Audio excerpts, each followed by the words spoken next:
খুলনা ও Gazipur city corporation নির্বাচন অনুষ্ঠিত হবে আগামী মাসের 15 তারিখ। খুলনায় মেয়র পদে আওয়ামী লীগের মনোনয়ন পেতে 17 জন দলীয় মনোনয়ন ফরম সংগ্রহ করে জমা দিলেও আওয়ামী লীগ মনোনয়ন দিয়েছে গতবার বিএনপি প্রার্থী মনিরুজ্জামান মনির কাছে হারার আগের মেয়াদের মেয়র হিসেবে নির্বাচিত এবং এবার মনোনয়ন ফর্মও না নেওয়া মংলা রামপাল আসনের বর্তমান সংসদ সদস্য তালুকদার আব্দুল খালেককে। অন্যদিকে গাজীপুর সিটি কর্পোরেশন নির্বাচনে মেয়র পদে মনোনয়ন পেয়েছেন গতবার দলীয় মনোনয়ন না পেয়ে বিদ্রোহী প্রার্থী হয়ে নির্বাচনে দাঁড়ানোর পর দলীয় সভানেত্রী গণভবনে ডেকে এনে প্রার্থিতা প্রত্যাহার করতে বললে সংবাদ মাধ্যমের সামনে এসে কেঁদে কেঁদে তার ক্ষোভ দুঃখ জানানো নেতা বর্তমানে গাজীপুর মহানগর আওয়ামী লীগের সাধারণ সম্পাদক জাহাঙ্গীর আলম। বরাবর আওয়ামী লীগের ঘাঁটি হিসেবে পরিচিত গাজীপুর নির্বাচনে সেবার আওয়ামী লীগের প্রার্থী আজমতুল্লাহ বিএনপির অধ্যাপক এম এ মান্নানের কাছে হেরেছিলেন লক্ষাধিক ভোটের ব্যবধানে।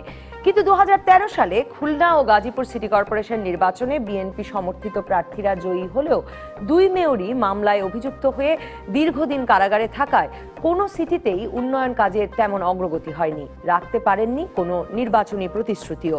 তবু দুই শহরেই বিএনপির দুই মেয়রই এ দফাতেও নির্বাচন করার জন্য প্রস্তুতি শুরু করলেও বিএনপির নির্বাহী সদস্য হাসান সরকারকে গাজীপুরে এবং কেন্দ্রীয় সাংগঠনিক সম্পাদক ও খুলনা মহানগর সভাপতি নজরুল ইসলাম মঞ্জুকে খুলনায় মেয়র পদের জন্য মনোনয়ন দিয়েছে বিএনপি। আর 2013 সালে মহাজোটে থাকায় আওয়ামী লীগ প্রার্থীদের সমর্থন দিলেও এবার নিজেরাই প্রার্থী দেবে বলে সংবাদ বিজ্ঞপ্তিতে জানিয়েছে সরকারের শরিক ও সংসদের বিরোধী দল জাতীয় পার্টি।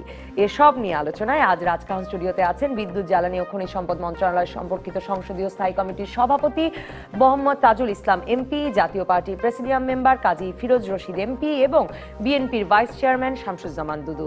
স্বাগত আপনাদের তিনজনকে। শামসুজ্জামান দুদু, আপনাকে দিয়ে শুরু করি। আপনাকে বিশেষভাবে স্বাগত জানাই কারণ আপনি প্রায় 2 মাস মানে বেগম খালেদা জিয়া জেলে যাওয়ার কিছু 4 দিনের মধ্যে আপনি গ্রেফতার হলেন আর এই সপ্তাহখানেক হলেন আপনি আবার বেরিয়ে এসেছেন। আপনাকে জিজ্ঞেস করি যে এই যে আপনারা হামলা মামলা গ্রেফতারের কথা বলেন, তারপরেও এই যে খুলনা গাজীপুরেও একাধিক প্রার্থী নির্বাচনের জন্য প্রস্তুত হচ্ছিলেন, দলের মধ্যে এক রকমের কাজ শুরু করেছিলেন, তা থেকে আসলে দুই মেয়র প্রার্থী, বিজয়ী মেয়র প্রার্থীকে বাদ দিয়ে বিএনপি নতুন প্রার্থী বেছে নেওয়া, মানে একটা দলের নির্বাচন নিয়ে এক রকমের একটা উত্তেজনা আছে, সেটা প্রমাণ হয় কিনা? জি, আপনাকে ধন্যবাদ। আমাদের টকশো যারা দেখছেন টেলিভিশনের সামনে তাদেরকে আমি ধন্যবাদ জানাচ্ছি। আপনার নির্বাচন সম্বন্ধে, বিশেষত গাজীপুর এবং খুলনার প্রার্থী সম্বন্ধে, যে আমাদের দলের বিশেষত বিএনপির একাধিক প্রার্থী যারা মনোনয়ন চাইবেন বলে, যারা 2টো সিটি কর্পোরেশনেই মেয়র আমাদের দলের ছিলেন, তার বাইরেও অনেকে প্রস্তুতি নিচ্ছিলেন এবং কাজও করেছেন।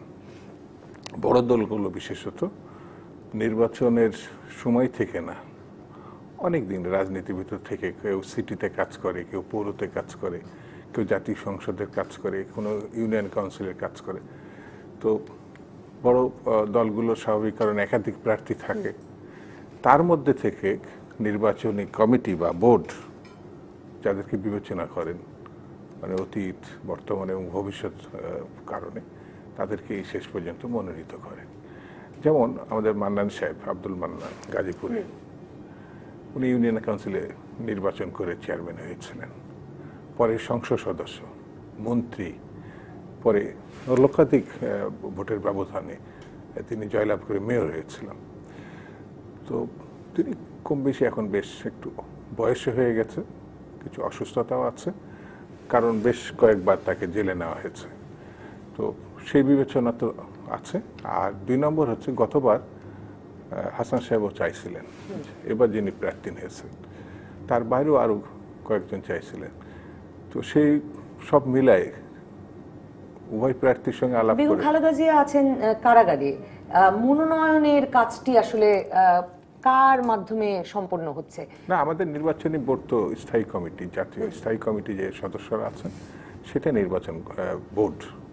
তো এর আগেও বেগম খালেদা জিয়া আমাদের চেয়ারপারসন, যিনি বাইরে যখন ছিলেন, তখন নির্বাচন পরিচালনার ক্ষেত্রে সবার সঙ্গে পরামর্শ করেই তিনি একটা সিদ্ধান্ত নিতেন। তিনি এখন জেলে আছেন, বন্দি জীবনযাপন। তো ইতিমধ্যে 2বার আমাদের নেতৃবৃন্দ তার সঙ্গে দেখা করেছেন, তার শরীরে যেমন খোঁজখবর নিয়েছেন, দলের ব্যাপারে নিশ্চয়ই তারা পরামর্শ করেছেন। আমাদের সিনিয়র ভাইস চেয়ারপারসন, যিনি এখন ভারপ্রাপ্ত, তিনি লন্ডনে যদিও আছেন, তো যোগাযোগটা তো আছে সবসময়, সার্বক্ষণিকভাবে তার সঙ্গে একটা যোগাযোগ। মানে আমি মানব জমিন পত্রিকায় পড়ছিলাম যে অধ্যাপক এম এ মান্নান, যার কথা আপনি বলছিলেন, যে ইউনিয়ন পরিষদ থেকে মন্ত্রী পর্যন্ত সকল দায়িত্ব পালন করেছেন, এটা নাকি মোটামুটি নিশ্চিত যে গাজীপুরে এবার তিনি সংসদ সদস্য পদে নির্বাচন করবেন। তো সেরকম কোনো প্রতিশ্রুতি দিয়েও কি হতে পারে যে এখানে আসলে প্রতিশ্রুতিটা খুব বড় বিষয় না। আচ্ছা, বিনা হিসেবে তাৎক্ষণিক বিবেচনায়, অর্থাৎ তারা কিন্তু নির্বাচন আগে থেকে করে জিতছো, ভালো প্রার্থী হিসেবে পরিচিতি লাভ করছে। উনি আরেকবার যখন জাতীয় সংসদ ইলেকশন করবেন, তিনি কিন্তু আগেও একটা সময় ছিলেন। জাতীয় সংসদ ইলেকশনের কথাটা মাথায় রেখে স্থানীয় নির্বাচনের নমিনেশনও দিচ্ছে কিনা, মানে না না, আমাদের তো জাতীয় সংসদের নির্বাচন সবসময় মাথায় আছে। আমরা তো 2014-তে নির্বাচন করতে চেয়েছি, আমরা 2008-এ ইলেকশন করেছি, আমরা নির্বাচনপন্থী দল। কিন্তু আমাদের মনে হয়েছে যে 2014 যে নির্বাচন, এটা ফেয়ার হবে না। এরশাদ সাহেব মনে করেছেন এটা ফেয়ার হবে না, উনি প্রত্যাহার করেছেন, আমরা করেছি, ডক্টর কামাল সাহেব করেছেন, সিপিবি করেছে, অনেকগুলো দলই করেছে, আসম আব্দুল সাহেব, রবে সাহেব করেছেন। 14 দল খালি মনে করেছেন নির্বাচনটা হওয়ার দরকার সাংবিধানিক ধারাবাহিকতায়, সংবিধান রক্ষা করার জন্য। বর্তমান প্রধানমন্ত্রী প্রথম ভাষণে তিনি বলেছিলেন। তো সেই কারণে আমরা নির্বাচনপন্থী দল, নির্বাচন করতে চাই নির্বাচনের মতো। সেই জন্যে এই গাজীপুর এবং খুলনা সিটি কর্পোরেশন, এই দুটি না, আমরা সকল স্থানীয় নির্বাচনগুলো করেছি এর আগে, কিন্তু করেছি নিশ্চয়ই। তবে খালেদা জিয়া কারাগারে থাকার পরেও বিএনপি স্থানীয় নির্বাচনগুলো করে যাচ্ছে, সেটা কিভাবে দল এবং দলের বাইরে কিভাবে দেখা হচ্ছে সে প্রসঙ্গেও আমি আপনার মন্তব্য শুনবো। কাজী ফিরোজ রশিদ এমপি জাতীয় পার্টি প্রেস বিজ্ঞপ্তি দিয়ে জানিয়েছে যে তারা এই 2 নির্বাচনে খুলনা এবং গাজীপুরে এবার প্রার্থী দেবে এবং আলাদা প্রার্থী দেবে। 2013-তে তো আপনারা মহাজোটে ছিলেন, কাজে আওয়ামী লীগের প্রার্থীকেই তখন সমর্থন দিয়েছিলেন। কিন্তু আপনারা কি নির্বাচন দুটো সিরিয়াসলি নিচ্ছেন? মানে ওই 2 দল কাকে কাকে মনোনয়ন দিতে পারে তা নিয়ে আমরা পত্রপত্রিকায় লেখা দেখলাম, কে কে প্রস্তুত হচ্ছেন তা জানতে পারলাম, এবং তারা মনোনয়ন দিয়েও দিয়েছেন। আপনাদের কোনো তৎপরতা নাই কেন? ধন্যবাদ। আসলে এটা শক্ত প্রশ্ন। প্রেস বিজ্ঞপ্তি আজকে দিয়েছে যে আমরা নির্বাচনে অংশগ্রহণ করব, নমিনেশনের আর কয়েকদিন মাত্র বাকি আছে। এইটা দলের চেয়ারম্যানের উপর নির্ভর করে। 12 তারিখ মানে পরশুদিন আসলে জমা দিতে হবে নির্বাচন কমিশনে। অতএব আমাদের দলের চেয়ারম্যান সিদ্ধান্ত নেবেন, এমন কোনো প্রার্থী উনি পেলে দেবেন। এই নির্বাচন কিন্তু আপনি লক্ষ্য করেছেন যে আগামীতে সংসদ নির্বাচন সামনে রেখেই কিন্তু এই নির্বাচনটা হচ্ছে, খুব কাছাকাছি সংসদ নির্বাচন, 8 মাস। সেই নির্বাচনের সামনে রেখে এই ধরনের একটি নির্বাচনে 2টি দল প্রতিদ্বন্দ্বিতা নেমেছে। আমাদের দল থেকে সেই ধরনের এদের সাথে কন্টেস্ট করার মতন, আপনি লক্ষ্য করবেন যে তালুকদার খালেক, উনি কিন্তু এমপি আর 8 মাস আছেন, উনি আজকে রিজাইন করেছেন, করে ওখানে উনি নির্বাচন করার জন্য নজরুল ইসলাম বাবু, যে বিএনপির প্রার্থী, মঞ্জু, সরি নজরুল ইসলাম মঞ্জু, তার বিরুদ্ধে আওয়ামী লীগ মনে করেছে তার বিরুদ্ধে একটা শক্ত ক্যান্ডিডেটকে দিতে হবে খালেক সাহেবের মতন। আবার এইখানে গতবারে বান্দান সাহেব ছিলেন, মানে অনেক বড় ভোটের ব্যবধানে জয়লাভ করেছিলেন, তাকে এবার বাদ দিয়ে হাসান সরকারকে দিয়েছেন। এবং এবার আওয়ামী লীগও চেঞ্জ করছে, আজমতুল্লাহ যিনি গতবার ফেল করেছেন বান্দান সাহেবের কাছে, তাকে বাদ দিয়া জাহাঙ্গীর আলম, সে খুব শক্ত ক্যান্ডিডেট। হাড্ডাহাড্ডি লড়াই হবে 2টো দলের মধ্যে, আমরা ধরে নিচ্ছি। এই মুহূর্তে ভবিষ্যৎ বলে দেবে। সেই মুহূর্তে আমাদের দলের ক্যান্ডিডেট এদের সাথে করার মতন যত যদি যোগ্যতা সম্পন্ন ক্যান্ডিডেট যদি থাকে, অবশ্যই আমার দলের চেয়ারম্যান সেটা বিবেচনা করবেন। তবে এই যে স্থানীয় নির্বাচনে যখন আপনারা আসলে একটি মানে এমনকি একটি বলবার মতো প্রতিদ্বন্দ্বিতা গড়ে তুলতে পারবে এরকম একটি পরিস্থিতি তৈরি করতে পারেন না, তখন আপনারা ওই যে 300 আসনে প্রার্থী দেবে। আপনি জাতীয় নির্বাচনে এই নির্বাচনের মধ্যে অনেক পার্থক্য। জাতীয় নির্বাচনটা সিম্বলে হয়ে যায়, স্থানীয় নির্বাচনটা সিম্বলে হয় না। এখন তো সিম্বলই হচ্ছে। না না, সিম্বল দেয়, সিম্বল দেয় তা তো হবে না। আপনার দেই ঠিকই দিয়ে ভুল করছে এইভাবে আমি বলবো যে এই যে একজন সিম্বলে দাঁড়াবে, গত নির্বাচনে সিম্বল নিয়ে তো ঝামেলা হয়েছে। নৌকায় প্রার্থী দিয়েছেন ইউনিয়ন পরিষদের চেয়ারম্যান, তার মধ্যে 5 জন দাঁড়ায় গেছে ইন্ডিপেন্ডেন্ট, 5 জন ধরেন আওয়ামী লীগের, এর মধ্যে একজন জিতছে, সব তার বিরুদ্ধে গেছে। অর্থাৎ এখনো সেই মামলা মোকদ্দমা চলতেছে, আভ্যন্তরীণ কোন্দল এতটা। স্থানীয় নির্বাচনে সিম্বলে দেওয়াটা একটা ভুল ছিল, যাই হোক সেটা হয়েই গেছে। তা এখন আমাদের দলের সব কিছু নির্ভর করে আমাদের মাননীয় চেয়ারম্যানের উপরে। উনি মনে করেন যে আগামীকালের মধ্যেই আমাদের ভালো 2 জন প্রার্থী এনে উনি ডিক্লেয়ার করবেন, আমাদের প্রার্থীরা দাঁড়িয়ে যাবে, আমরা তার জন্য কাজ করব। কিন্তু আপনি মনে করছেন না যে এখানে জাতীয় পার্টির প্রার্থী তেমন কোনো মানে ছাপ রাখতে পারবে? আজ পর্যন্ত আমাদের অনেকেই আছে যারা আমাদের আগামী আপনি যখন কোন দলের প্রসঙ্গ আনলেনি, আমি সেই প্রসঙ্গে একটু আমি কথা বলছি যে আমাদের সংসদ নির্বাচনে আজকে আমরা ভালো একজন প্রার্থীকে এখানে দিলাম, সে এই নির্বাচনে 8 মাস আগে যদি পরাজিত হয়ে যায়, তো সংসদ নির্বাচন আমরা কাকে দিয়ে করব? আমাদের তো একাধিক প্রার্থী নাই, ওনাদের এক এক জায়গায় 5 জন প্রার্থী আছে, একজন দাঁড়িয়েছে, 4 জনই কিন্তু কেউ পক্ষে থাকবে, বিরুদ্ধেও থাকবে। আমাদের সব জায়গায় আমরা চুজ করে দিই 1-2 জনের বেশি। কৌশলটা ভিন্ন আওয়ামী লীগ বিএনপির চেয়ে। মোহাম্মদ তাজুল ইসলাম এমপি, নিশ্চয়ই মনে থাকবে যে 2013-তে গাজীপুর সিটি কর্পোরেশন নির্বাচনে আসলে আওয়ামী লীগের এই বিদ্রোহী প্রার্থীর সমস্যা কোন দল সেটা খুব প্রকাশ্য হয়ে উঠেছিল, এবং সেবার মানে গাজীপুর একদম আপনাদের মানে সব সময়ের আপনাদের জায়গা, আওয়ামী লীগের ঘাঁটি, সেখানে লক্ষাধিক ভোটে আপনাদের প্রার্থী পরাজিত হয়েছিলেন, এবং এই জাহাঙ্গীর আলম সাহেব যাকে এবার মনোনয়ন দেওয়া হলো, তিনি তখন বিদ্রোহী প্রার্থী হিসেবে দাঁড়িয়েছিলেন। 2 মনোনয়ন কিভাবে দেখছেন দল কি, এবং কেন সংসদ সদস্য পদ থেকে পদত্যাগ করিয়ে তালুকদার আব্দুল খালেককেই আসলে মনোনয়ন দিতে হলো? জি, আপনাকে ধন্যবাদ। আপনি ওই জাহাঙ্গীর আলম গাজীপুরে, তো এটা আপনি গতবার আওয়ামী লীগ বিপুল ভোটে সেখানে পরাজিত হওয়ার উত্তরটা কিন্তু আপনার বক্তব্য থেকে আছে, যে সেখানে আসলে এই ক্ষেত্রে আমার মনে হয় এ পর্যায়ে এখন আর নাই। সেখানে গতবার জাহাঙ্গীর আলমকে আসলে যেভাবে কনভিন্স করে আজমতুল্লাহকে দেওয়ার কথা ছিল, তো সেক্ষেত্রে আমার মনে হয় ওইটা আপনি আপনার বক্তব্যে বলেছেন যে তিনি প্রেস কনফারেন্স করতে এসে তো ওনার যে অভিব্যক্তিটা যেভাবে ব্যক্ত করেছেন, তাতে করে তার অনুসারীদের মধ্যে সেটা পক্ষে খুব একটা রেখাপাত করে নাই। আর আজমতুল্লাহ সাহেবের বিষয়টা হলো যে এটা মাননীয় প্রধানমন্ত্রী, বাংলাদেশ আওয়ামী লীগের সভানেত্রী। আমি মনে করি যে ওনার অনেক দূরদৃষ্টি সম্পূর্ণ চিন্তা চেতনার মাধ্যমে অনেক সমস্যায় উনি সমাধান করেছেন। একটা বড় রাজনৈতিক দল স্বাভাবিকভাবে একাধিক প্রার্থী থাকবে, তাদের মধ্যে প্রতিযোগিতা থাকবে, সে প্রতিযোগিতার পরে একটা জায়গায় এসে আমি মনে করি দল এখন আওয়ামী লীগ, বাংলাদেশ আওয়ামী লীগ অনেক বেশি সুসংগঠিত।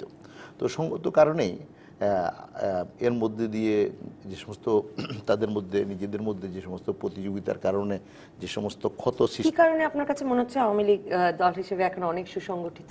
না, স্বাভাবিক, না, যেটা আমি দৃশ্যমান সেটা হলো যে বাংলাদেশ আওয়ামী লীগ আজকে ক্ষমতায় আছে, দেশ পরিচালনায় অভূতপূর্ব সফলতার কারণে দেশ বিদেশে যেমনি সুনাম অর্জন করেছে, জনগণের ভেতরে ক্যান্ডিডেট আরো বেড়ে যাচ্ছে। হ্যাঁ, ক্যান্ডিডেট বাড়বে, ক্যান্ডিডেট বাড়ার ইট নট মিনস যে সবসময় দল নিয়ন্ত্রণের বাইরে চলে যাবে। কোথায় কোথায় কখনো কখনো হয়েছে, এবং এটা হরহামাশা সবসময় হবে, এটা আমার মনে করাটা খুব একটা যৌক্তিক না। তবে আপনার আওয়ামী লীগ একটা বড় দল এবং আরও রাজনৈতিক বড় বড় দল আছে, সঙ্গত কারণে সেসব সবগুলো দলের ভিতরে অভ্যন্তরীণ কিছুটা প্রতিযোগিতা এবং প্রতিযোগিতার কারণে কিছুটা তাদের মধ্যে মত পার্থক্য এগুলো তো আছেই, এগুলো থাকবেই। এটা শুধু বাংলাদেশে কেন, আপনি গ্রেট ব্রিটেনের কথা বলেন, আমেরিকার কথা বলেন, যেখানে কথাই বলি সেখানে। কিন্তু আমি ফিরে এসে শুনতে চাইবো যে এমপি কে পদত্যাগ করিয়ে কেন মেয়র মনোনয়ন দেওয়া হচ্ছে, মানে সকল দলই আসলে জাতীয় নির্বাচনকে মাথায় রেখে এবারের মনোনয়নটা স্থির করেছে কিনা, সেই বিশ্লেষণটাও শুনতে চাইবো একটা বিরতির পর। দর্শক,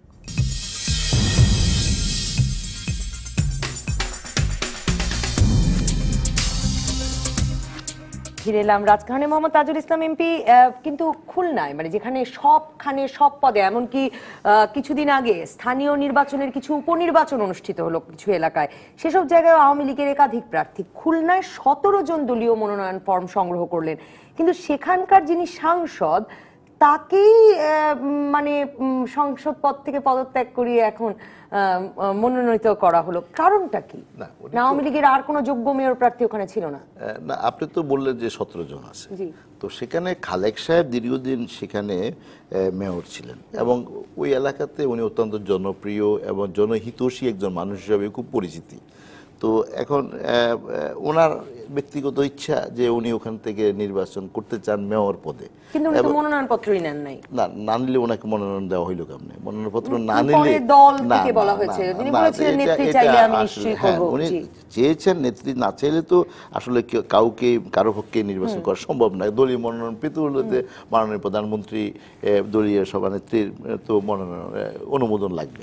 তো সেখানে একটা জিনিস আমি জানি, আমি আপনাকে বলি ব্যক্তিগত অনুভূতির কথা। আমি ব্যক্তিগতভাবে বহু আগে, দ্যাট ইজ 80-র দশকে, এটা বলতে একেবারেই কেমন হবে, 80-র দশকের শেষের দিকে আমি খুলনা সফর করেছিলাম। আর এবার রামপাল বিদ্যুৎ কেন্দ্র দেখার জন্য আমাকে আবার এই দীর্ঘ ব্যবধানে আমি গিয়েছি। তো যাওয়ার পরে আমি খুলনাকে নতুন করে চিনতে হয়েছে যে এটা একটা সত্যি একটা ব্যাপক পরিবর্তন হয়েছে। মানুষের কাছ থেকে এই সমস্ত ব্যাপার আমি জিজ্ঞেস করার পরে জনগণ আমাকে এভাবেই তাদের সম্মতিটা দিয়েছে যে খালেক সাহেব এই পরিবর্তনের মহানায়ক। তো অতএব যে লোকটা এই এলাকার মানুষের জন্য এত পরিবর্তন করেছেন, এখন আপনি প্রশ্ন আসতে পারে মানে কি আওয়ামী লীগকে জিততেই হবে? আওয়ামী লীগ এমন একটা জায়গায় আছে, গাজীপুর এবং খুলনা দুই জায়গাতে জিতার জন্য আগ্রহ থাকাটা, এটার জন্য তার জন্য কোনো নেতিবাচক কোনো রকম চিন্তা না। সব রাজনৈতিক দলেই তার প্রার্থীকে জিতানোর জন্য চাবে। আর যদি এটা না চায় তাহলে ওই রাজনৈতিক দলগুলো ভয়ও কাজ করছে, কারণ যেহেতু মানে বিরাট ভোটের 60,000-এর বেশি ভোটের ব্যবধানে তালুকদার আব্দুল খালেক গতবার মনিরুজ্জামান মনির কাছে পরাজিত হয়েছিলেন। এক্স্যাক্টলি এরকম তো বিষয় আছে। এখন মানুষের জীবনে চ্যালেঞ্জ থাকে এবং শঙ্কা থাকবে। এখন যারা বেশি শঙ্কা নিয়ে এগিয়ে যাবে তারাই তো সফলতার আপনার ধারে গিয়ে পৌঁছতে পারবে। এখন ঘটনাটা যে এরকম শঙ্কা থাকবেই, এবং সেই শঙ্কাকে মোকাবিলা করার মধ্যে খালেক সাহেবের সেরকম মানসিক দৃঢ়তা, মেরুদণ্ড আছে বলে তো উনি সেখানে এই চ্যালেঞ্জটা নিচ্ছেন। এবং পরাজিত হয়েছিলেন। হ্যাঁ, গতবার একটা বিষয় আমি আপনাকে বলি, একটা স্বাভাবিকভাবে নট ইন বাংলাদেশ, আমরা শুধু বাঙালিদেরকে একটা বিভিন্নভাবে বিভিন্ন উপমা দিই, এই কথাটা ঠিক না। সারা পৃথিবীর সকল মানুষের যখন যেটা থাকে এটার মূল্যটা কম দেয়, আর যখন হারিয়ে যায় তখন কিন্তু, আমি একটা উদাহরণ দিই আমার বক্তব্য, কেন মানুষকে দিতে হচ্ছে হারে হারে সে প্রসঙ্গ তো শুনবো। আমি শোনানোর জন্য মেয়র তো আসলে কাজ করতে পারেন নাই, না মেয়র কি কাজ করতে পেরেছেন না পেরেছেন এখন এগুলোর জন্য তো আমি ব্যক্তিগতভাবে উইটনেস না। আপনার কাছে যদি কোনো তথ্য থাকে তাহলে তথ্য তো আছে না, তাহলে সেগুলো ইউ ক্যান এখন আপনার পক্ষ থেকে তাহলে আপনি বলতে পারেন। যদি আমার কাছে না থাকে তাহলে আমি এটা বলতে যাওয়াটা ন্যায্য হবে না। আমি আপনার কাছে পরে যখন আসবো আমি এটাও শুনতে চাবো যে এটা আপনাদেরকে নির্বাচনে একটা বাড়তি সুবিধা দেবে কিনা, যে বিএনপির মেয়ররা তো বেশিরভাগ সময়ই আসলে জেলেই ছিলেন এবং প্যানেল মেয়ররাই কাজ করেছেন, সেটা আপনাদেরকে বাড়তি কোনো সুবিধা দেবে কিনা আমি এটা শুনবো। আমাকে সুবিধা দেওয়ার জন্য ওনারা জেলে ছিলেন এই কথাটা আমি একমত না। অর্থাৎ ওনারা ওনাদের কোনো বিষয়াদি নিয়ে অথবা কোন ইন কেস অফ এনিথিং, কিন্তু সেটা আপনাদেরকে এবার নির্বাচনে সুবিধা দেবে কিনা আমাদেরকে। কাজী ফিরোজ রশিদ এমপি, আপনার মনে থাকবে যে 2013-তে নির্বাচনের আগে আপনারা তখনও মহাজোটে, মানে মহাজোট থেকে বের হন নাই, কিন্তু অধ্যাপক এম এ মান্নান বিএনপির প্রার্থী, তিনি গেলেন আপনাদের চেয়ারম্যান এরশাদ সাহেবের কাছে, তিনি দোয়া দিয়ে দিলেন এবং সংবাদ মাধ্যমে খবর এলো যে জাতীয় পার্টির কর্মীরা, নেতা কর্মীরা অধ্যাপক এম এ মান্নানের জন্য কাজ শুরু করেছেন। তার বোধহয় প্রায় সপ্তাহ খানেক পরে আবার আজমতুল্লাহ সাহেব আওয়ামী লীগের প্রার্থীও দোয়া চাইতে গেলেন, এবং তখন প্রায় আর শেষ প্রান্তে গিয়ে এরশাদ সাহেব বললেন যে উনি মহাজোটেই আছেন, কাজে আজমতুল্লাহ আমাদের প্রার্থী। সেটাও আওয়ামী লীগের হারে কোনো ভূমিকা রেখেছিল কিনা? আর এবার আপনারা কি মনস্থির করেছেন, কার দিকে থাকবেন? হারে দুটো জিনিস কাজ করছে। একটা হচ্ছে হেফাজত ইসলাম, যাদের রাতে অন্ধকারে পুলিশ সরিয়ে দিল, একটা বিরাট গুজব ছড়িয়ে পড়লো যে কয়েক হাজার লোক মেরে ফেলানো হয়েছে। সমস্ত নির্বাচনে ভীষণ প্রভাবিত করেছিল সেটা। এক্স্যাক্টলি সেইটা। এবং মান্নান সাহেব প্রথমে যাইয়া আমার নেতা দলের চেয়ারম্যান এরশাদ সাহেবের সাথে দেখা করলেন, উনি তাকে দোয়া করে দিলেন। দোয়া করার সম্ভবত মানুষ তো বসে থাকে না, আমাদের নেতা কর্মীরা ওখানে নেমে গেছেন, তার ভিতরে ভিতরে কাজ করেছেন। একদম শেষ মুহূর্তে যখন আজমতুল্লাহ সাহেব ওনার কাছে আওয়ামী আসলেন, লীগের প্রার্থী, উনি আবার তাকে দোয়া দেন, ঠিক আছে আমি দোয়া দিলাম, কিন্তু ওই দোয়াটা খুব বেশি কাজে লাগেনি, এর আগেই বাতাস ছড়িয়ে গেছে। এই দুটো কারণে মূল মান্নান সাহেবের বিজয়টা বিরাট ভোটের ব্যবধান হয়ে গেছে। হেফাজত ইসলাম একটা এবং জাতীয় পার্টির একটি মৌন সমর্থন, আন্ডারগ্রাউন্ডে কাজ করাটা, এবং পরবর্তী সময় 4 দিন আগে যখন বলছে যার কাছে 4বার ভোট চাইছে ওর কাছে আর দ্বিতীয়বার গিয়ে ভোট উল্টে চাওয়া যায়নি, কর্মীরা তখন একটু পিছিয়ে গেছেন, এটা কাজ হয়ে গেছে। কিন্তু জাতীয় পার্টির যদি এবার একক প্রার্থী দেয়, আপনার হিসাব কি বলে, কি ঘটতে যাচ্ছে? মানে তাহলে লাভবান কে হবে, আওয়ামী লীগ না বিএনপি? বলা মুশকিল লাগে, আমাদের প্রার্থী আসুক, যদি প্রার্থী আসে কি ধরনের প্রার্থী, কোনজন আসবেন, মানে জাতীয় সে পার্টির কার ভোটটা ভোট কোন টানতে ব্যাক পারবে। থেকে যায়? জাতীয় পার্টির ভোটটা কোন ব্যাক থেকে যায়? যদি জাতীয় পার্টির ভোটে অধ্যাপক এম এ মান্নান গতবার, যেহেতু আপনাদের নেতাকর্মীরা কাজও করেছেন এবং এরশাদ সাহেবের দোয়ায় যদি তার ভোট বেড়ে থাকে, তাহলে ভোটটা কোন ব্যাক থেকে যায়? এইটা দেখেন বলা মুশকিল, কারণ জাতীয় পার্টি নিজে ক্যান্ডিডেট না দিলে কেন্দ্র থেকে যাকেই সমর্থন দিক, যদি জাতীয় পার্টির কেন্দ্র সেই সমর্থন যদি গ্রহণ করে তাহলে এক ধরনের রেজাল্ট হবে, আর এলাকায় গ্রহণ না করে তারা যদি অন্যদিকে করে তো অন্যরকম রেজাল্ট হবে। এটা এখন বলা আমি খুব দেখি মুশকিল। আপনি আরেকটু বিস্তারিত আমাকে বলবেন কিনা, পরে আমি শুনবো। শামসুজ্জামান দুদু, আপনার কাছে জানতে চাই যে আওয়ামী লীগ একটা বাড়তি সুবিধা পাবে কিনা, কারণ আওয়ামী লীগ আপনার 2012 এবং 13 সাল মিলিয়ে 6টি সিটি কর্পোরেশন নির্বাচনে আসলে বিএনপি প্রার্থীরা টানা তখন বিজয়ী হয় আওয়ামী লীগ প্রার্থীদের হারিয়ে, এবং কোন সিটি কর্পোরেশনই আসলে শান্তিতে চেয়ারে বসতে পারেন নাই। এরপরে মেয়র যারা নির্বাচনে জিতে এসেছেন, এই যে বিএনপিদের জেতালে, বিএনপি নেতাদের জেতালে তারা জেলেই থাকেন, তারা শহরের কাজ করতে পারেন না, এটা জনগণের উপর একটা প্রভাব ফেলবে কিনা, বিএনপির জন্য নেতিবাচক হবে কিনা? পজিটিভ হবে। এই দেশে শেখ মুজিব যতদিন জেলে খেটেছেন তার বড় অংশটা জনগণের সহানুভূতির পক্ষে কাজ করেছে। অনেকেই বলে যে তার নেতৃত্বের গুণাবলীর অন্যতম দিক হচ্ছে সাহসিকতার সঙ্গে গণতন্ত্রের পক্ষে কাজ করেছেন, এবং কাজ করার কারণে তিনি জেলে গিয়েছেন, পাকিস্তানিরা তাকে জেলে নিয়েছে। তো তিনি যদি জেল খাটার কারণে অপাংক্তি হতেন তাহলে 70-এর নির্বাচনে তিনি এত বড় বিজয় লাভ করতে পারতেন না।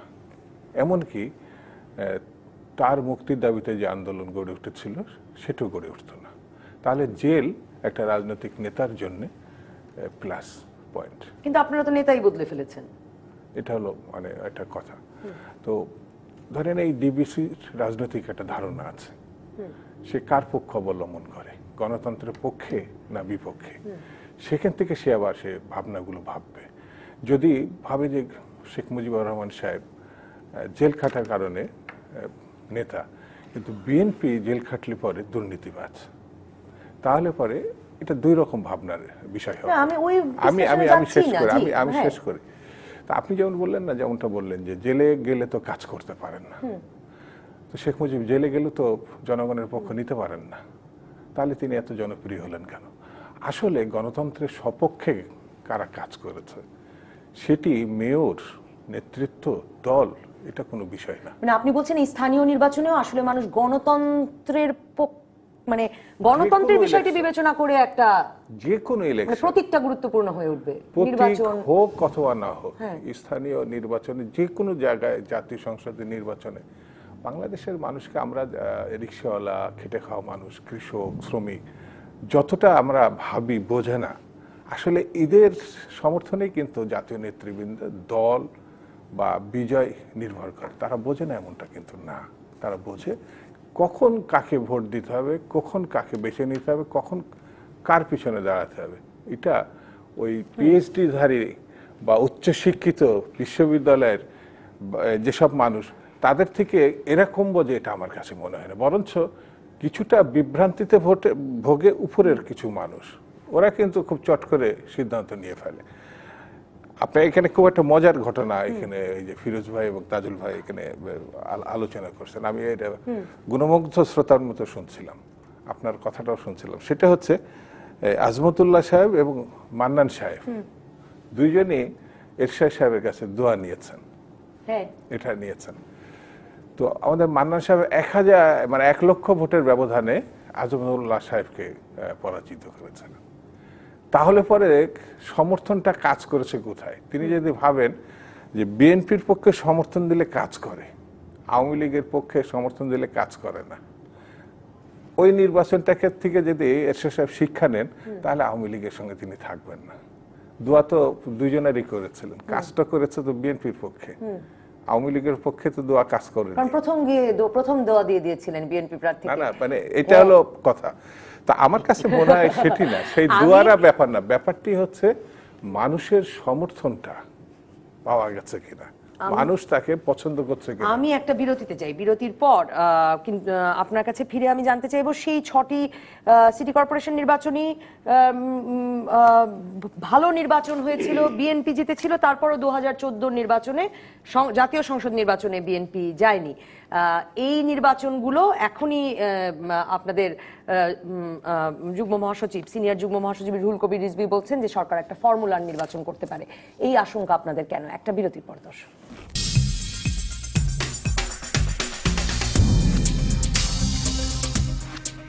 ফিরে এলাম রাজকাহনে। শামসুজ্জামান দুদু, নির্বাচন 2013-তে খুব ভালো নির্বাচন হলো, 6টি নির্বাচনে আপনারা জিতলেন, তারপর আপনারা 2014 জাতীয় সংসদ নির্বাচনে গেলেন না। এবার নির্বাচনে আপনারা অংশ নিচ্ছেন, আপনাদের সিনিয়র যুগ্ম মহাসচিব বলছেন যে তিনি মনে করেন সরকার একটা ফর্মুলার নির্বাচন সেখানে অনুষ্ঠিত করতে পারে। এরকম সন্দেহ করবার আপনাদের কারণ কি? ওটা একটু পরে বলি আপনার। তার আগে যেখান থেকে মানে শেষ করেছিলাম, শেষ করতে করতে আপনি মানে বিরতিতে গিয়েছিলেন, জেলে গেলে পরে কাজ তো করতে পারে না, মানে এই ধরনের একটা ধারণা আছে। তো সেটা হচ্ছে যারা জেলের বাইরে থাকে তারা কি কাজ করে। যেমন আপনি ঢাকার দক্ষিণের এই জিনিসটা দেখেন, দক্ষিণে মানুষ এখন ঘরে থাকতে ভয় পায়। চিকুনগুনিয়া, ডেঙ্গু, সামান্য একটা মশা আওয়ামী লীগের মেয়র মারতে পারে না, কি ছিটছে। জেলের বাইরে তো গত 5 বছর ধরেই আছে, তো মশার কিছু ছিটতে পারে না, তো জেলে থাকলে তো ভালো ছিল, তাও তো একটা কৈফিয়ত দেওয়া যেত যে জেলে থাকার কারণে সে মশা মারতে পারে না। আসলে সেটা বড় কথা না, বড় কথাটা হচ্ছে আওয়ামী লীগ জনগণকে বিভ্রান্ত করছে। সেটা যে উন্নয়নের কথা, এই যে আমাদের এরশাদ সাহেব ধরেন প্রধানমন্ত্রীর বিশেষ দূত, তিনি চট্টগ্রামে একটা কথা বলেছেন যে উন্নয়নের সড়কে না, শুনে না কথাটা শেষ করি, যে দুর্নীতির মহাসড়কে সরকার গেছে। কে বলছে? একমাত্র দূত প্রধানমন্ত্রী। তাহলে আমরা ধরে নিতে পারি প্রধানমন্ত্রীর মুখপত্র হিসাবে তিনি বলছেন যে দেশে কোনো উন্নয়ন হয়নি, উন্নয়নের না, এটা দুর্নীতি মহাসড়কে গেছে। জেলে গেলে ভোট বাড়ে, এটা একদম আপনাদের শীর্ষস্থানীয় নেতারাও বলছেন, আপনিও সেটা বললেন। তাহলে কি মানে আপনাদের শীর্ষ নেত্রী কারাগারে, সেই আন্দোলন যথেষ্ট জোরদার হওয়ার আগেই আপনারা স্থানীয় নির্বাচনেও যাচ্ছেন, মানে একদম মানে সবকিছু অ্যাজ ইউজুয়াল চলছে বলে মনে হচ্ছে। সত্য এবং গণতন্ত্রের পক্ষে থাকলে মানুষের হৃদয়ে স্থান পাওয়া যায়। আপনি গণতন্ত্রের বিরুদ্ধে, হত্যা, গুম, আইনের শাসনের পরিপন্থী এইসব জায়গায় অবস্থান থাকলে মানুষের সহানুভূতি পাওয়া কঠিন হয়, এবং আমার বিবেচনায় তারা ভোটও লস করে। যেমন সেই পথেই আপনারা নির্বাচনের দিকে হাঁটছেন। অবশ্যই আমরা গণতন্ত্রের পক্ষে আছি। যেমন দেখেন এই খুলনাতে মানে তারা একটা নতুন প্রার্থী পায় নাই, একজন সংসদ সদস্যকে পদত্যাগ করে, কি মর্মান্তিক ঘটনা দেখেন যে তাদের ভিতরে কোনো নতুন প্রার্থী তৈরি হয় নাই। আমাদের তো যে মেয়র ছিল আরেকটা নতুন দিয়ে আমরা ট্রাই করব, আমাদের গাজীপুরে আরেকজন নতুন প্রার্থীদের ট্রাই করব, কিন্তু তাদের এখানে যতই বলা হোক না কেন উপযুক্ত প্রার্থীর সংকটে এখন আওয়ামী লীগ পড়ে গেছে, এটা আমার কাছে মনে হয়। কাজী ফিরোজ রশিদ এমপি, অনেক প্রশ্নই দর্শকের, যেমন মাসুদ হোসেন বলছেন, কাজী ফিরোজ রশিদ সাহেব আমার প্রশ্ন, জাপা যদি ক্যান্ডিডেট না দেয়, জাপার কোনো ভোট নৌকাতে যাবে না, যেমন আমার পরিবারের 5টা ভোট আছে, একটাও নৌকায় যাবে না, তাহলে জাপা আওয়ামী লীগকে সাপোর্ট দিয়ে কি লাভ? আর এই মোহাম্মদ সাইফ ইসলাম বলছেন যে এরশাদ নিজেই দোয়ার জন্য শফি সাহেবের কাছে যান, কিন্তু অন্যকে আবার দোয়ার জন্য তিনি প্রস্তুত হয়ে থাকেন। কাজেই সেই প্রসঙ্গগুলো, এই দোয়া নিয়েও অনেক কথা আছে। মানে আসলে আপনারা ক্যান্ডিডেট দিলে কার, আমি ওই প্রশ্নটি জানতে চাইছিলাম, ক্যান্ডিডেট দিলে কার ভোট কমবে, আর ক্যান্ডিডেট না দিলে কার ভোট বাড়বে? আমরা তো ভোট কারণ বাড়া কমানোর জন্য ক্যান্ডিডেট দেবো না, ক্যান্ডিডেট দেবো জেতার জন্য। কিন্তু আমরা দেখবো যে আমাদের ক্যান্ডিডেট একটা ভালো জেতার জন্য চেষ্টা করবে, না হলে একটা ভালো ভোট পাবে। একজন যদি একটা ক্যান্ডিডেট মনে করি যে তার জামানত না থাকে, তাহলে ওই ক্যান্ডিডেটকে দিয়ে তো আমাদের দলের মুখ রক্ষা হবে না। সেই কারণে আমরা যাচাই বাছাই করে আমাদের নেতা ক্যান্ডিডেট দিবেন। যদি ক্যান্ডিডেট দেয় সে তার নিজের ভোট নিয়ে নেবেন, এটা কারোর পক্ষে বিপক্ষের না।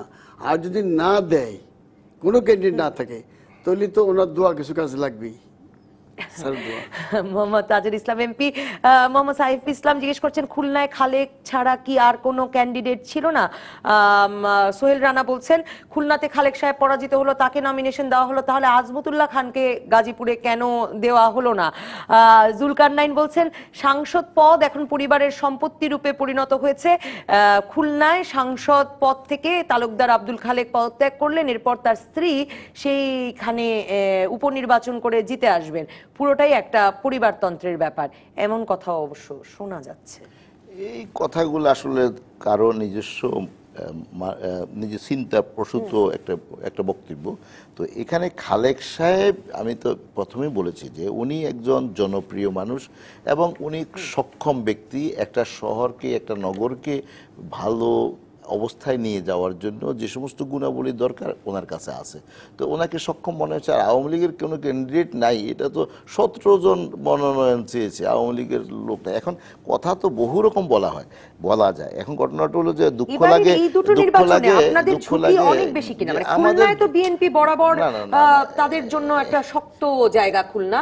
আর গাজীপুরে গতবার যেভাবে আপনারা হেরেছেন, খুব মানে সাধারণ নির্বাচনের আগে বড় ধরনের একটা ঝুঁকি কিনা এই দুটো নির্বাচন আপনাদের? না, ওই আমাদের কাজী ফিরোজ রশিদ সাহেব কি কারণে আমরা হেরেছি এর কিছু কারণ বলেছেন। আর আমরা আমাদের ইনসাইড কিছু হিস্ট্রি জানি, যেগুলাতে আসলে গতবারের এরকম দুঃখজনক ফলাফল আমাদের কাছে অপ্রত্যাশিত হলেও এটা এরকম ঘটনা ঘটেছে। কিন্তু বিষয়টা হলো যে এটা বারবার ঘটবে এমন মনে করার কোনো কারণ নাই। আর এখানে প্রার্থী সঙ্গত কারণে রাজনৈতিক দল আওয়ামী লীগ কেন, সব দলেই তো জিতার জন্য প্রার্থী দেয়, ফেল করার জন্য প্রার্থী দেবে নাকি? এখন আজকে যে যাকে মনোনয়ন পরিবর্তন করে দেওয়া হয়েছে, পরিবর্তন করার মতন যথেষ্ট যুক্তি আছে। যেখানে যুক্তি নাই সেখানে দেবেন না। তো এটা এখানে থামরুল তো কোনো রকম রাজনৈতিক সলিউশন নাই। আপনাকে আপনার need base, case to case আপনাকে ডিসিশন নিতে হবে। তো এটাই করা হয়েছে। এখানে আমি দু একটা বিষয় একটু কথা বলতে একটু দায়িত্ববোধ মনে করছি। যেমন মাননীয় প্রধানমন্ত্রী বলেছেন যে গণতান্ত্রিক যাত্রা অব্যাহত রাখার জন্য নির্বাচন না করার কোনো বিকল্প নাই। এই কথার অর্থ তো এটা ছিল না যে নির্বাচন করে এরপরে যে আগামী দিন আরও একটা নির্বাচন কয়েকদিন পরে নেই। নির্বাচন তো হয়েছে একটা পার্টিকুলার ট্রেনিংয়ের জন্য। এই কথাগুলো আমরা বারবারই বলি। আর বঙ্গবন্ধু শেখ মুজিবুর রহমান জেল খেটেছেন দেশ জাতি মানুষের কল্যাণের জন্য আন্দোলন করতে গিয়ে। তারপর ওনার বিরুদ্ধে বিভিন্ন ষড়যন্ত্রমূলক মামলা দেওয়া হয়েছে, বাঙালি জাতির বিভিন্ন অধিকারের আন্দোলন করতে গিয়ে উনি জেলে গিয়েছেন। আর এখন এটার সাথে যদি বেগম জিয়ার মামলাকে আমি উল্লেখ করতে চাই না, যে জিয়া অরফানেজ ট্রাস্টের যে দুর্নীতির মামলা, দুটাকে এক কাতারে দাঁড় করাইয়া আপনি বঙ্গবন্ধুকে খাটো করার চেষ্টা করলে এগুলো আমাদেরকে দুঃখ দেয়। আমি মনে করছেন সুষ্ঠু স্বাভাবিক নির্বাচনের গ্যারান্টি কি? কারণ আওয়ামী লীগ তো এই স্থানীয় নির্বাচনে এই 2018 সালে আসলে হারার প্রক্রিয়া শুরু করতে পারবে না, মানে এটা তো বিরাট ঝুঁকি। এটা আসলে হারার প্রক্রিয়া, সুষ্ঠু নির্বাচনের গ্যারান্টি কি আছে কিনা? সুষ্ঠু নির্বাচন তো আপনার কুমিল্লাতে নির্বাচন হয়েছে, স্থানীয় নির্বাচন, সেখানে তো বিএনপির প্রার্থী জিতেছে। তো এখন নারায়ণগঞ্জের নির্বাচন হয়েছে, আওয়ামী লীগের প্রার্থী জিতলেও সেখানে কিন্তু সবাই স্বীকার করেছে যে এই নির্বাচনটা শতভাগে সুষ্ঠু হয়েছে।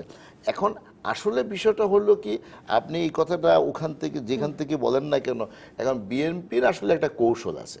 আগে কতগুলা কথা বাজারে ছেড়ে দেওয়া এবং আগাম বলে দেওয়া যে এটা একটা কারচুপি নির্বাচন, একটা পরিকল্পিত নির্বাচন, তাদেরকে জিতার সুযোগ দেওয়া হবে না, ইত্যাদি ইত্যাদি কথাগুলো, এগুলা আমরা হামেশা দেখে আসছি। It is not a new thing for the BNP অথবা আমাদের জন্য। তো বিএনপি এটা করে এবং এটা করবে। কিন্তু বিষয়টা হলো যে আসলে এইখানে নির্বাচন কমিশন করবেন এবং আমরা তো দেখি যে track record is very good. তো আমি তো সেখানে আননেসারি অ্যাপ্রিহেনশনের গল্প এখানে নিয়ে আসবো কেন? আর এখানে আমি একটু শামসুজ্জামান দুদু আপনার কাছে যাই, যে ছোট করে যদি বলেন যে নির্বাচনে এই ঝুঁকি কার বেশি, আপনাদের নাকি আওয়ামী লীগের? এস এম জাহিদুর রহমান অসংখ্যবার একই প্রশ্ন পাঠিয়েছেন, যে খুলনার একজন সাধারণ মানুষ হিসেবে জনাব শামসুল আলম দুদু সাহেবের কাছে প্রশ্ন, স্বাধীনতার পর থেকে বিগত বছরগুলোতে আপনারাই বেশি খুলনাকে শাসন করেছেন, মানে নিশ্চয়ই জনপ্রতিনিধি নির্বাচিত হয়েছেন, সে অর্থে তিনি বলেছেন জনগণ কেন বিএনপিকে বারবার ভোট দেবে যেখানে শিল্পনগরী খুলনা এখনো শিল্প শূন্য? কেন ভোট দিবে না? ভালোবাসা থাকলে ভোট দিবে, কাজ করার জন্য ভোট দিবে, সন্ত্রাসের বিপক্ষে অবস্থান নেওয়ার জন্য ভোট দেবে, উন্নয়নের জন্য ভোট দিবে, সর্বোপরি গণতন্ত্র এবং সত্যের পক্ষে থাকার জন্য ভোট দিবে। আমি একটা খুব পরিষ্কার করে কথা বলি, নির্বাচনটা হচ্ছে একটি দলের জন্য পরীক্ষা, নিজেদের অবস্থানকে যাচাই করার জন্য পরীক্ষা। তো যখন সাধারণ মানুষ যে কোনো দলের জন্য, যে কোনো দলের জন্য এবং যে কোনো রাজনৈতিক নেতার জন্য, প্রার্থীর জন্য, তো নির্বাচনে যারা মুখোমুখি হবে তাদের নিশ্চয়ই কিছু বক্তব্য থাকবে এবং সেই বক্তব্যটা সত্য না মিথ্যা যাচাই করে নেওয়ার জন্য তাকে ভোটারের কাছে যেতে হবে। তো খুলনার মানুষ সবসময় ধানের শীষের পক্ষে, বিএনপির পক্ষে একটা অবস্থান নিয়েছে এবং জিতিয়েছে। সেই জিতানোর মধ্যে যদি একবার হতো তাহলে বোঝা যেত যে একবারের জন্য তারা ভুল করেছে। বারবার যখন দেয় তখন বুঝতে হবে ভালোবাসাটা খুব অটুট এবং হৃদয়গ্রাহী। সেই জন্যে কাজ হয়নি এটা আমি বলবো না, তবে আরও কাজের জন্যে আরও সচেতন, মানে সজাগ, সতর্ক এবং উদ্যমী হওয়ার দরকার। সেটু যারা আগামীবার নির্বাচন করবেন, এবং খালেক সাহেবের কথা আমি বলি, খালেক সাহেব একসময় মেয়র ছিলেন, একবার নির্বাচনে এমপিও হয়েছেন। একেবারে আমি তাকে হাতের থেকে বাইরে যাচ্ছে না, কিন্তু আওয়ামী লীগ তৈরি আছে কিনা তাকে জিতানোর জন্য, এই প্রশ্ন যদি আমরা করি তাহলে তার উত্তরটা আওয়ামী লীগ কিভাবে দিবে? ঐক্যটাই, মানে আওয়ামী লীগের ঐক্যটাই সবচেয়ে গুরুত্বপূর্ণ হয়ে ওঠে কিনা। কারণ কদিন আগেও একেবারে প্রথম আলোই খবর করলো যে আজমতুল্লাহ এবং জাহাঙ্গীর সাহেব দুজনই কিভাবে দলে বলে গাজীপুরে প্রস্তুত হচ্ছেন। কাজেই গাজীপুর, খুলনা সব মিলিয়ে আসলে আওয়ামী লীগের জন্য ঐক্য ধরে রেখে নির্বাচন জিতে আসাটাই সবচেয়ে কঠিন কাজ। আমরা প্রারম্ভিক বক্তব্যে বলেছিলাম যে আওয়ামী লীগ সাংগঠনিকভাবে এবং জনসমর্থনের দিক থেকে অতীতের যে কোনো সময়ের তুলনায় এখন অনেক বেশি শক্তিশালী অবস্থায় আছে, এবং আমাদের যে সমস্ত আপনার স্টাডি রিপোর্ট আছে সেই সমস্তগুলোতেও দেখা যায় যে আওয়ামী লীগ এবং দল অনেক বেশি শক্তিশালী এবং ঐক্যবদ্ধ। কিছু তো ভুল বুঝাবুঝি থাকবে, প্রতিযোগিতা থাকবেই, এবং সেই প্রতিযোগিতাকে ওভারকাম করার মতো সক্ষমতা বা আওয়ামী লীগের আছে। একদম এক বাক্যে কাজী ফিরোজ রশিদ এমপি কার জন্য বড় পরীক্ষা, আওয়ামী লীগের জন্য না বিএনপির জন্য? না, এটা আওয়ামী লীগের জন্য একটা বড় পরীক্ষা আবার, কারণ আওয়ামী লীগ যদি এইটা জিতে বিএনপি বলবে কি যে ভোট নিরপেক্ষ হয়নি, আগামী নির্বাচনে এটাই করবে, এটা একদম। আর যদি আওয়ামী লীগ হেরে যায় তাহলে জনসমর্থন নাই, সেই পরীক্ষাটা আওয়ামী লীগ দীর্ঘ সময় ধরে দিচ্ছে। অসংখ্য ধন্যবাদ মোহাম্মদ তাজুল ইসলাম এমপি, কাজী ফিরোজ রশিদ এমপি, শামসুজ্জামান দুদু। আপাতত বিদায় রাজকাহন থেকে। আগামীকাল রাত 10টা পর্যন্ত সব খবরে খুঁজতে থাকুন রাজনীতি।